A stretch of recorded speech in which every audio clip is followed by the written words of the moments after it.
made of mud-buried secrets. Rising Dread, the Kaelorian archive world, was a planet unlike any other. Its surface was barren, littered with towering ruins of an ancient civilization long gone. But the true treasure lay deep underground, buried beneath layers of sediment, dust, and forgotten time. Somewhere within the bowels of this world were untold secrets, knowledge that could reshape the galaxy's power balance. At least, that's what the coalition of core worlds have believed when they sent their excavation team. The elite Kaelorian Expeditionary Corps, composed of engineers, xenoarchaeologists, and scientists from across the galaxy, was dispatched to unearth what could be the greatest discovery in 1,000 years. But after weeks of digging, scanning, and decoding cryptic messages, they had hit a dead end. The deeper they went, the more bizarre the readings became, and soon, their technology, which should have been infallible, began to fail. The deeper they dug, the more the planet resisted. Commander Thrak of the Tleeks, a towering reptilian warrior, stood before the shimmering holomap of the excavation site. His golden scales gleamed in the dim light of the command center. Beside him, Dr. Zelara, a Kaelorian scientist with wide, curious eyes, studied the latest scans with growing concern. "This shouldn't be possible," Zelara muttered, rubbing her blue chin thoughtfully. "The deeper we go, the stronger the interference. Something down there. It's not just old technology. It feels alive." "Alive?" Thrak snorted, his voice rumbling like a landslide. "You're telling me the planet itself is fighting back?" "I don't know," Zelara admitted, "but whatever it is, it's stopping us. Every attempt to drill deeper has been met with failure, and now." She was interrupted by the sound of heavy boots approaching. The doors slid open to reveal Captain Mark Lancer, the lone human on the team. He had arrived on the mission as a consultant, a last-minute addition after the Coalition's data suggested strange atmospheric anomalies, something humans, in their bizarre adaptability, seemed to handle better than any other species. "Problems, Doc?" Mark asked with a casual grin, his hands resting on his utility belt. His mud-splattered uniform told the story of a man who had been out in the field for days, pushing limits the others wouldn't. Zelara sighed. "More than problems, it's like the planet knows we're here." Mark frowned. "That sounds more superstitious than scientific."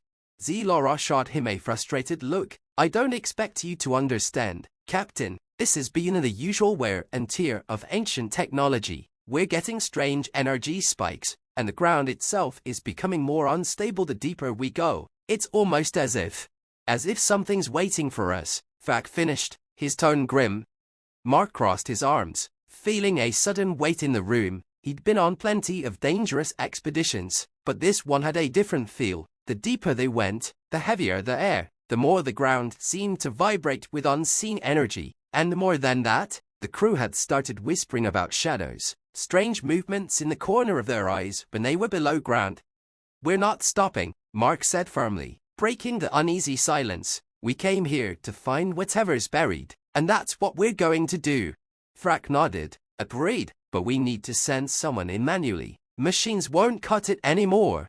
Mark's gaze flicked to the map. The deepest tunnel marked with flashing red had collapsed just hours ago, sealing off access to the core dig. No drones could get through, no signals could penetrate, and yet, the readings from the depths had spiked just before the collapse, higher than ever before.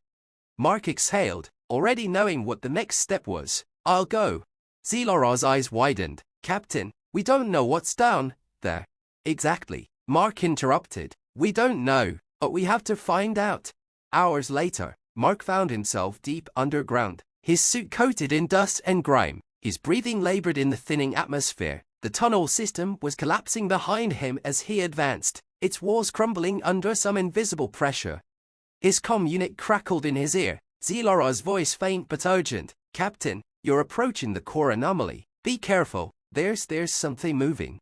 Mark's heart pounded as he pushed forward, descending deeper into the planet's crust. Finally, he reached what could only be described as a chamber, a massive cavern filled with towering obelisks of black stone, pulsing with an eerie blue light. The ground beneath his feet was soft, almost like clay, and the air buzzed with an electric charge.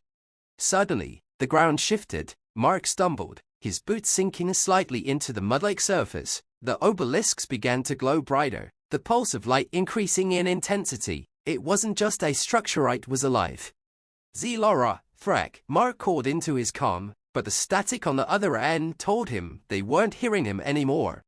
Then the mud began to move. At first, it was subtler ripples spreading outward from where Mark stood, but soon, it became more violent, as if the entire chamber was awakening. The obelisks vibrated, and from the mud, something began to emerge. A figure, humanoid in shape, but made entirely of the dense, clay-like substance. Its form shifted as it rose, eyes glowing with the same blue light that illuminated the cavern. It moved toward Mark with purpose, and instinctively, he drew his blaster, aiming at the thing. But it spoke, its voice a low rumble, ancient and deep. Made of mud, as you are of flesh, why do you seek to awaken us?